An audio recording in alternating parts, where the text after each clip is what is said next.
Por eso se le dice no clásica. ¿ok?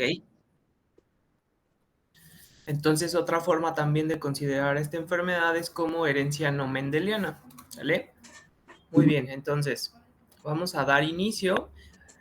Como es un bloque que toca diversas enfermedades que son causadas por diferentes alteraciones dentro de la herencia no mendeliana, lo que vamos a hacer es que ahorita les voy a dar la introducción del tema que corresponde a los trastornos genómicos, es decir, a las microdeleciones.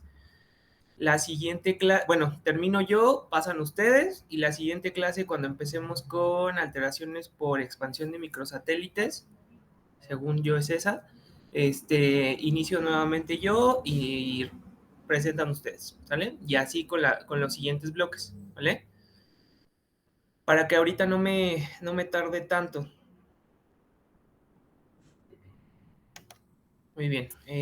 Bueno, entonces como tal y como bien ahorita dijeron ustedes, la herencia no clásica o herencia no mendeliana, pues es básicamente todas aquellas patologías que no siguen los postulados o las leyes de Mendel, ¿ok? También se conocen como herencia no tradicional y dentro de este grupo de enfermedades pues se incluyen los desórdenes o los trastornos genómicos, las alteraciones de la impronta genómica, las enfermedades causadas por expansión de microsatélites y las enfermedades mitocondriales. Hay otro apartado que también corresponde a esta enfermedad que sería el de mosaicismo, pero bueno, no lo estoy incluyendo puesto que es algo que ya vimos cuando vimos la parte de las aberraciones cromosómicas, entonces eso no lo vamos a repetir, ¿vale? Estas patologías presentan diversos mecanismos, obviamente, para generar la enfermedad, y la característica, como bien mencionamos, pues es que no siguen un patrón de herencia mendeliano, y bueno, son resultado de diversos fenómenos moleculares. Antes de que podamos pasar con el tema como tal, y esto lo pongo porque es un error que he visto que se ha cometido en varias presentaciones, es con respecto a cómo es que se mide la longitud o la cantidad total de secuencias presentes, las secuencias nucleotídicas presentes en el DNA. Entonces, la unidad para poder llevar a cabo la medición de esto es las pares de bases, que es BP por sus abreviaturas en inglés, ¿vale? Entonces, el tamaño del genoma normalmente se va a expresar o se va a cuantificar como el número total de bases nucleotídicas emparejadas o lo que es lo mismo los pares de bases, ¿vale? Entonces, un par de bases pues va a ser la unidad básica o la unidad elemental, y después de este también tenemos otra unidad de medida que serían las kilobases, ¿sí? Las kilobases pues que serían 1000 pares de bases o 10 a la 3, las megabases que serían de 1 millón de pares de bases o 10 a la 6 y un gigabase, ¿sale? Nuestro genoma humano aproximadamente contiene alrededor de 3.200 millones de pares de bases, o lo que es lo mismo, 3 gigabases, ¿sale? Entonces esto es para que lo puedan contemplar y puedan saber a qué nos estamos refiriendo cuando vemos estas abreviaturas, ¿sí? Que sería pues en una imagen ilustrativa, pues algo como lo que vemos en la diapositiva, ¿sale? Entonces, ya pasando a como tal la introducción del tema, pues tenemos que los trastornos genómicos corresponden a un grupo de enfermedades que van a estar causadas por un reordenamiento del genoma humano en lugar de cambios de pares de bases en el DNA, ¿sí? Si ustedes recuerdan en las clases, bueno, en las primeras clases, así como en las que hemos visto posteriormente, vimos que en cuanto a la estructura del genoma humano, pues esta tenía ciertas características que hacían posibles que los humanos tuviéramos la constitución tanto fenotípica como genotípica que nos hace precisamente eso, humanos, ¿sí? Entonces, todas estas características tienen una finalidad ¿sí? Le han conferido ventaja al humano durante todo el proceso evolutivo que ha tenido que ocurrir para llegar hasta lo que es la especie humana hoy en día. Sin embargo, a pesar de que se han generado diversos cambios, que les repito, estos cambios pudieron haber tenido un efecto benéfico, hay algunos que obviamente pues no tuvieron un efecto adecuado y por lo tanto causaron o tienen alguna repercusión clínica para ese individuo, ¿sí? Entonces, justamente la arquitectura como tal presente de nuestro genoma o la arquitectura endógena, pues es lo que puede llegar a provocar cierto grado de inestabilidad genómica como resultado de alguna variación estructural, ¿vale? Perdón. Entre los humanos, se dice que aproximadamente el 99.9% de las secuencias del DNA son idénticas, es decir, tenemos cierto grado, o bueno, tenemos una alta homología entre un humano y otro. Entonces, el porcentaje restante, que sería de alrededor del 0.1%, es lo que nos hace ser completamente diferentes unos entre otros, ¿sí? Y entonces, a pesar de que es un porcentaje muy bajo, pues el hecho de que pues este porcentaje represente pues la razón de por qué entre un humano y otro somos diferentes, pues se debe a que dentro de nuestra misma secuencia, pues existen diversos cambios que puede generar, les repito, algún efecto bueno y efecto malo, ¿vale? Dentro de estos cambios, pues tenemos diversas alteraciones, por así decirlo, que van a depender completamente del tamaño de bases nucleotídicas afectadas. Es decir, podemos tener las más pequeñas o podemos irnos hasta alteraciones sumamente grandes, ¿sí? Dentro de las más pequeñas hay unas que se denominan polimorfismos de un solo nucleótido o variantes de un solo nucleótido, ¿sí? Por sus siglas SNP o SNB. Estas van a ser sustituciones que afectan un solo par de bases, ¿sí? Es decir, son ciertos cambios que ocurren en ciertas pares de bases, ¿sí? No van más allá de 1000 pares de bases, no van más allá de 100 pares de bases, solamente son contadas las pares de bases afectadas. Y se dice que el humano, o bueno, en el genoma humano, se cuentan con alrededor de 11 millones de estos cambios, ¿sí? Los cuales, les repito, pueden pasar desapercibidos y no generar algún tipo de repercusión, o más bien no tener un tipo de repercusión tan significativo en ese individuo. Las siguientes variantes pues serían las que se denominan indels o inserciones de lesiones, que de igual manera son pequeños cambios que ocurren en aproximadamente menos de 50 a 100 pares de bases, ¿sí? Las siguientes pues son las variantes repetitivas, es decir, aquellas secuencias que se encuentran repetidas dentro de nuestro genoma, son la gran constitución de nuestro genoma. Se dice que aproximadamente el 50 o 60% de todo el genoma humano corresponde a secuencias repetidas.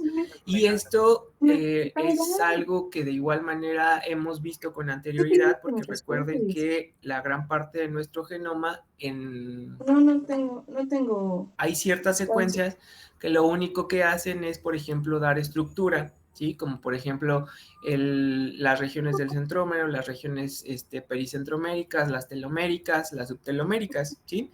Sin embargo, bueno, no son las únicas regiones del genoma que cuentan con estas variantes repetitivas. Hay otras.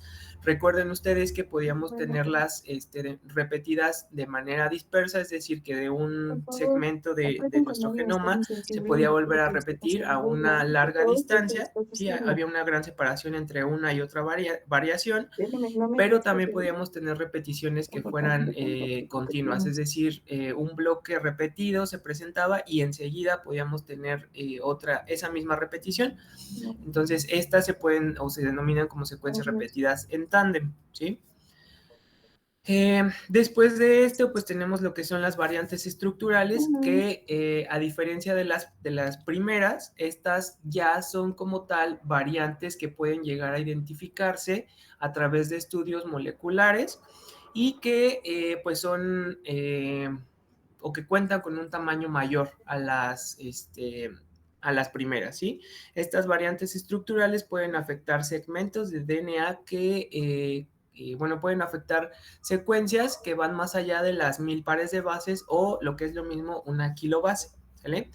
Dentro de estas variantes estructurales, les repito, podemos tener diversas como de lesiones, duplicaciones, inversiones, inserciones, transversiones, etcétera. Y dentro de estas también se encuentran lo que son las variantes en el número de copias, ¿sí? Estas variantes en el número de copias pues no son más que, como el nombre lo dice, variantes en el número de secuencias que se encuentran presentes entre un individuo y otro, ¿sí? Por lo general se dice que estas variantes tienen un tamaño que va desde una kilobase hasta menos de 5 megabases, ¿ok? Entonces, por el tamaño, quiere decir que estas son las más grandes alteraciones que puede presentarse dentro del genoma humano, ¿ok? Ahora, las CNVs, les repito, o variantes en el número de copias, no es más que otra cosa que la diferencia que existe entre la dosis de genes o unas regiones cromosómicas con respecto a una secuencia genómica de referencia, ¿ok? Gran parte de estas variantes tienen una alta homología, es decir, que las secuencias que se encuentran presentes entre una variante y otra son iguales hasta en más de un 90%, ¿sí? Un individuo puede llegar a tener hasta 100 variantes del número de copias y estas pueden a su vez constituir aproximadamente el 5% del genoma de ese individuo, ¿sí? Pueden provenir o pueden tener un origen distinto, ya sean por duplicaciones de lesiones, transversiones, inserciones, etcétera, y tener un diferente origen, es decir, pueden ser únicas o no recurrentes, es decir, se pueden presentar únicamente en un individuo y en su siguiente generación no se presentan, pero pueden ser también de tipo recurrentes generadas, es decir, que de generación en generación se van heredando, ¿sale? La gran mayoría de estas variantes no tiene un efecto significativo para el individuo, dependiendo obviamente de la región en donde esté ocurriendo esos cambios. Sin embargo, se dice que, por ejemplo, cuando una variante tiene un tamaño mayor a 500 kilobases, esta debe de considerarse como perjudicial para el individuo, puesto que puede tener algún efecto nocivo y generar algún tipo de enfermedad, ¿no? Entonces, si bien existen variantes patogénicas que tienen un tamaño que es menor a 400 kilobases, se dice que aproximadamente el 90 al 95% de las CNVs que pueden existir en un individuo y que tengan un tamaño menor a las 400 o 500 kilobases son benignas y solamente 1 a 2% de estas variantes en el número de copias cuando sobrepasan el tamaño de una megabase, pues ya como tal, pues tiene una repercusión muy importante para ese individuo y además de estas, pues solamente son pocas las que se pueden llegar a identificar de manera molecular, ¿vale?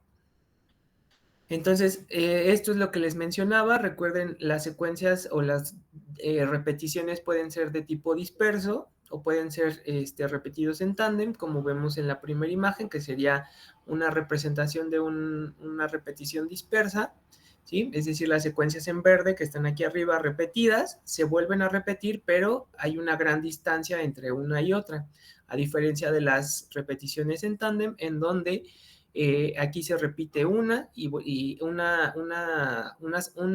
secuencia y luego enseguida se vuelve a repetir otra y enseguida se vuelve a repetir otra, ¿vale? Podemos tener que estas duplicaciones sean simples, ¿sí? en el caso de las variantes en el número de copias, es decir, que la duplicación, por ejemplo, se presente en una región específica y enseguida se vuelva a presentar esa otra duplicación, o puede ser una duplicación segmentaria, ¿sí?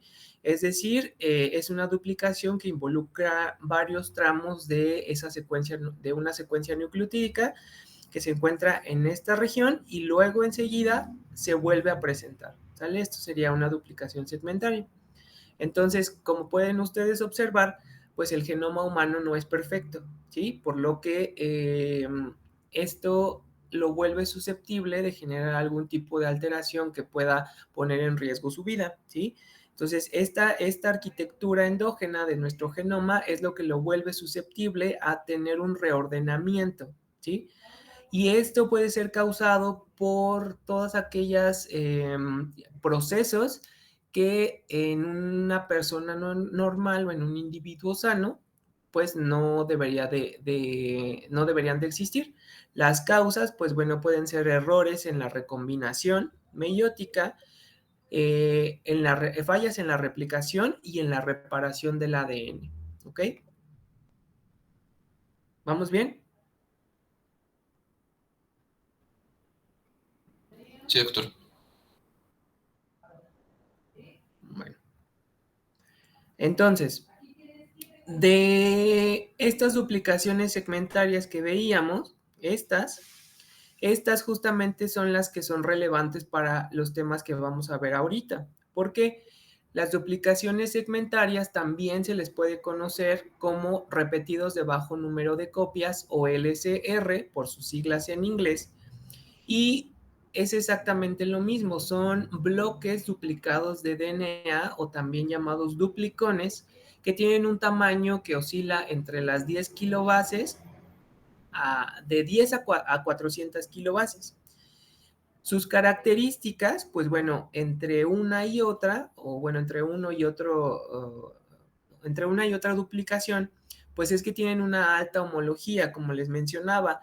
En el caso de estas duplicaciones se dice que es una homología o una igualdad de secuencias que va más allá del 97%, ¿ok?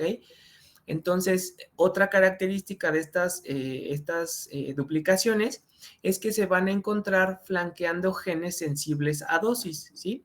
Recuerden que los genes sensibles a dosis son aquellos que al perder una copia de los genes de los genes que van a codificar para una proteína funcional, al perder una copia, pues esa copia que queda se vuelve insuficiente para poder producir esa proteína normal, y por lo tanto pues puede generar o puede tener repercusiones muy graves en el individuo, ¿sí?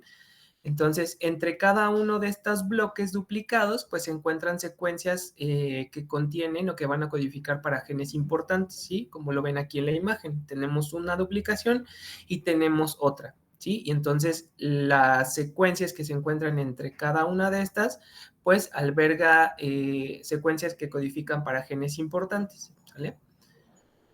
Entonces, justamente las características de estos LCRs o estos repetidos de bajo número de copias, es decir, tanto su tamaño como la homología, la orientación y la disposición en la que se encuentran en el genoma, pues afectan como tal la estructura o la arquitectura del genoma humano, lo que puede generar algún tipo de reordenamientos, ¿sí? Y generar alguna enfermedad, ¿sale?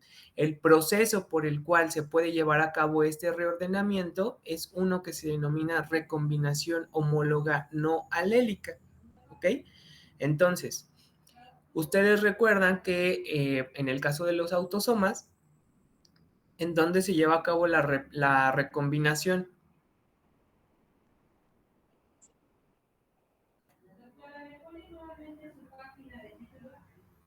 ¿En meiosis o en mitosis?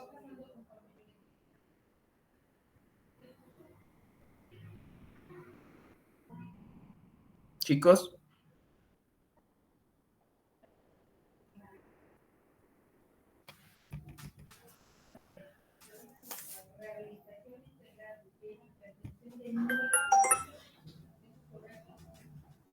¿Era en ¿De? meiosis? Dana, ¿En la meiosis? Ok. ¿Y para qué servía la recombinación? Para la variabilidad genética. Ok. Entonces, les repito, en los autosomas, si ustedes recuerdan, los cromosomas homólogos se debían de alinear para poder llevar a cabo la recombinación, ¿sí? Entonces, esos cromosomas, mediante la formación de quiasmas, se mantenían unidos durante el proceso de recombinación, ¿sí? Sin embargo, eso era a grandes rasgos, ¿sí? Entonces, ya un poco o siendo más específicos, los cromosomas homólogos, en este caso el ejemplo que les pongo es el del cromosoma 5, se une bueno, se tiene que alinear o emparejar, por así decirlo, con su homólogo, de tal manera que las secuencias queden unas enfrente de otras, ¿sí? Es decir, la secuencia, por ejemplo, de este cromosoma 5 de color rojo que está aquí, se tiene que alinear con su otra secuencia que está acá, ¿sí? Lo mismo para acá abajo, lo mismo para acá abajo, lo mismo para acá abajo y lo mismo para acá abajo, ¿sí? Esto es algo normal y que debería de suceder con todas las personas, ¿sí? ¿Por qué? Porque justamente las secuencias génicas que se encuentran aquí, que se encuentran acá y que se encuentran acá, pues son secuencias sumamente importantes para poder completar y poder llevar a cabo el desarrollo del humano, ¿ok? Entonces, les repito, normalmente los cromosomas se alinean y se tienen que alinear bien.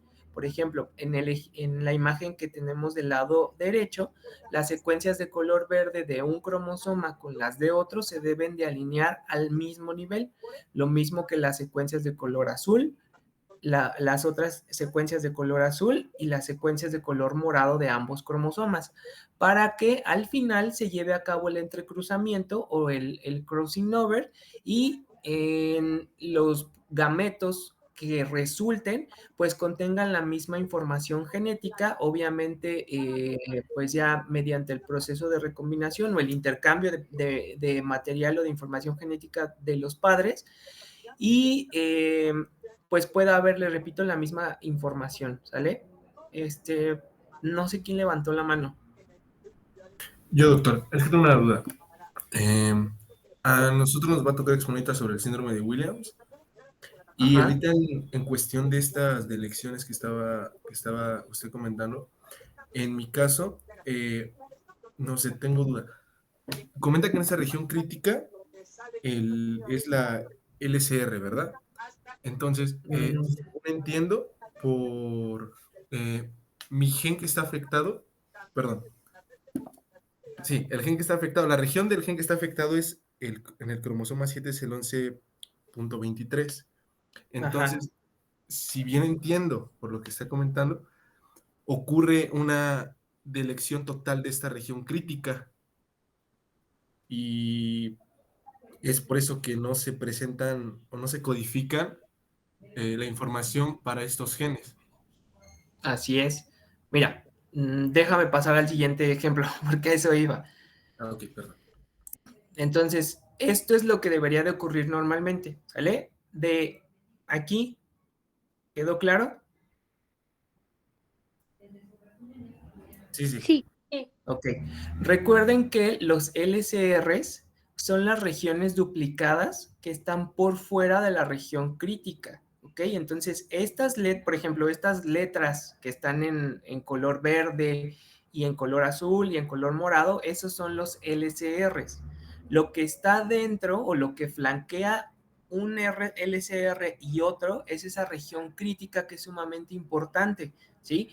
Para por ejemplo, en este caso, como decía Francisco, para poder generar el síndrome de Williams, justamente esa región crítica contiene todos los genes importantes, ¿sí? No es que se encuentren aquí y no es que se encuentren acá, más bien se encuentran en medio o en el centro de esos duplicones o esas duplicaciones, ¿sale? Ahora, ¿qué sucede entonces cuando se lleva a cabo una mala alineación de estas regiones duplicadas? Bueno, recuerden que estas regiones, todas, estas duplicaciones segmentarias o duplicones tienen una alta homología, ¿ok? Entonces, el hecho de que tengan alta homología quiere decir que esta secuencia es casi idéntica a esta y esta secuencia es idéntica a esta, ¿ok? Entonces, como tienen una alta homología, es muy probable que, por ejemplo, la secuencia de color B, de color verde, que se encuentra en un cromosoma, se pueda alinear con otra secuencia también B, pero que tiene otro color, ¿sale? Entonces, esto ocasiona obviamente una inadecuada alineación de los cromosomas y entonces aquí el problema es que lo que va a suceder a la hora de recombinar es que un gameto puede tener una deleción y otro gameto puede tener una duplicación. ¿Por qué? Vean ustedes aquí, ¿sale?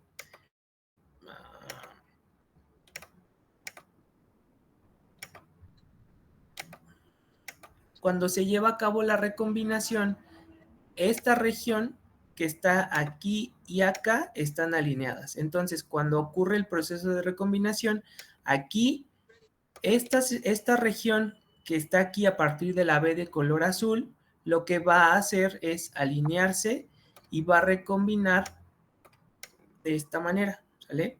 Va a ser esto, ¿sí? Ahí, va a ser un entrecruzamiento, ¿ok? Y entonces lo que va a suceder es que en un gameto se va a perder esta región y se va a perder esta región, ¿sale? Y el gameto que va a resultar va a ser un gameto que va a contener esto y esto otro, ¿sale? Que justamente es este que está aquí abajo, ¿sale? Entonces, ese gameto como tal tiene una duplicación de la región crítica, ¿sí? Vean ustedes aquí que tiene esto y que tiene esto. Y en el caso del otro gameto, lo que va a suceder es exactamente lo mismo, ¿vale?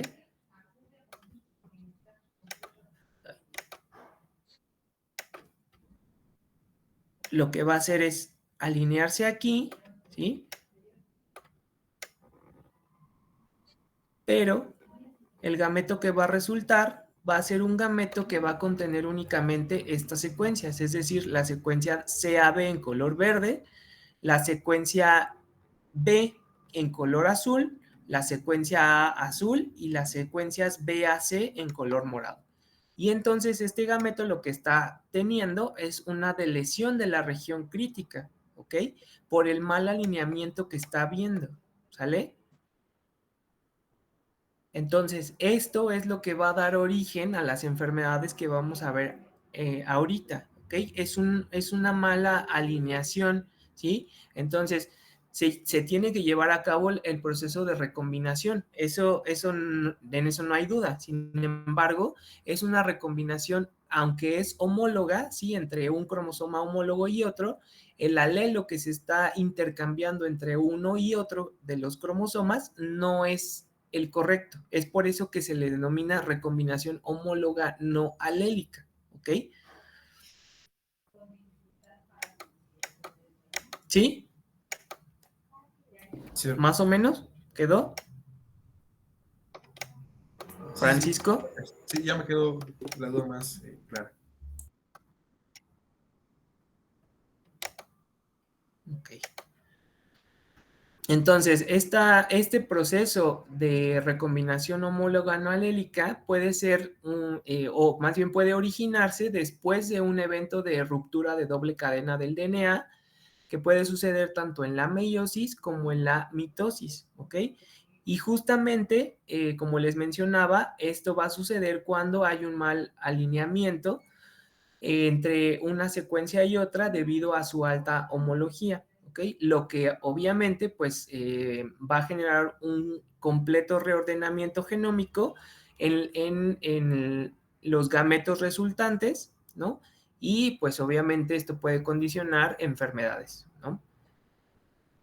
De igual manera, sepan ustedes que este proceso de recombinación homóloga no alélica puede ser de dos tipos, una intracromosómica o intracromátide. En el caso de la primera, aquí es un intercambio que va a ocurrir entre cromosomas homólogos, que fue el ejemplo que vimos anteriormente, ¿sí? Al no alinearse de manera correcta, el intercambio de material genético va a ser completamente desigual. Un gameto va a tener duplicaciones y el otro gameto va a tener deleciones, ¿sale? Obviamente esto va a depender de la localización del duplicón mal alineado, es decir, no va a ser lo mismo, por ejemplo, que este duplicón se alinee de este lado, ¿sí? Que se alinee, pues como está aquí en el ejemplo, ¿no? Que se alinee así. ¿Por qué? Pues porque la cantidad de genes que puede llegar a perderse o la cantidad de información genética que igual llegue a perderse, pues va a ser completamente diferente. Y en el caso de la recombinación intracromátide, pues esto va a ocurrir entre una sola cromátide, es decir, tener una cromátide va a ocasionar que se forme una estructura como esta, un bucle, se alinea de manera incorrecta y nos va a dar gametos que van a tener deleciones, ¿sí? Pero también nos puede dar gametos que tienen, pues, cromosomas acéntricos, ¿sí? ¿Por qué son acéntricos? Porque lo que se está perdiendo es el centrómero, ¿sí? En este caso, este gameto está ganando 2 centrómeros y aparte está ganando secuencias. Y por el contrario, está perdiendo centrómeros y está perdiendo secuencias. Es por eso que se forma un cromosoma acéntrico, lo que de igual manera pues lo vuelve altamente inestable, ¿ok?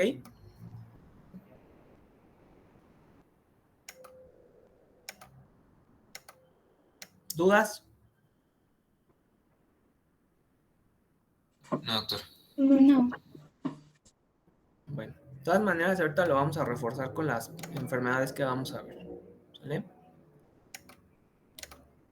Y esta última tabla pues tiene la finalidad de ilustrar los síndromes de microdeleción más representativos que se conocen en la actualidad, ¿sí? De esto solo es un ejemplo, ¿sí? Y los más característicos pues son los que veremos ahorita, que es el síndrome de Williams y el síndrome de microdeleción 22q11, ¿ok? Muy bien, entonces voy a dejar de compartir para que puedan presentar, ¿vale? Listo.